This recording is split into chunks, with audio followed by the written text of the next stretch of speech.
আজকে আমি তৈরি করব চালের গুঁড়ো সুজি ছাড়া দারুণ সহজ একটা পুলি পিঠার রেসিপি। অনেক টেস্টি হয় এভাবে তৈরি করলে।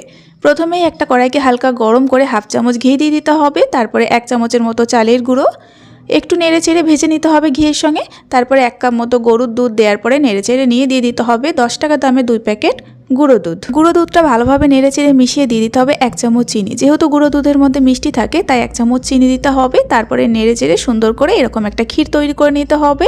খুব তাড়াতাড়ি এই ক্ষীরটা তৈরি হয়ে যায়।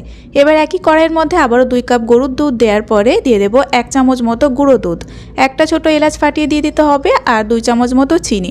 নেড়েচেড়ে বেশ একটু মোটামুটি ঘন করে একটা মালাই তৈরি করে রেখে দিতে হবে।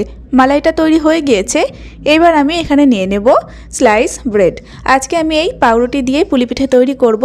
এই রুটিগুলো সাইডের অংশগুলোকে কেটে নিতে হবে। তারপরে একটা একটা করে রুটি বেলে নিতে হবে। একটু চেপে চেপে বেলতে হবে যাতে রুটিগুলো একদম প্লেন হয়ে যায়।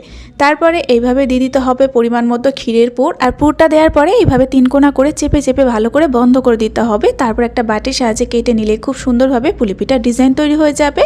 সমস্ত পিঠেগুলোকে এইভাবে তৈরি করে নেওয়ার পরে যে মালাইটা তৈরি করে রেখেছিলাম সেই মালাইটা এখন বেশ একটু ঘন হয়ে যাবে। এইভাবে ওপর থেকে মালাইটাকে ছড়িয়ে দিতে হবে। এই পুলি পিঠা তৈরি করা যেমন সহজ, খেতেও অনেক টেস্টি হয়। আপনারা কোনো রকম ঝামেলা ছাড়া একবার তৈরি করে দেখবেন। আর এই রেসিপির ফুল ভিডিও আমার চ্যানেলে দেওয়া আছে, চাইলে আপনারা দেখে নিতে পারেন। আর অবশ্যই একবার হলেও বাড়িতে আপনারা তৈরি করবেন, অনেক টেস্টি হয়।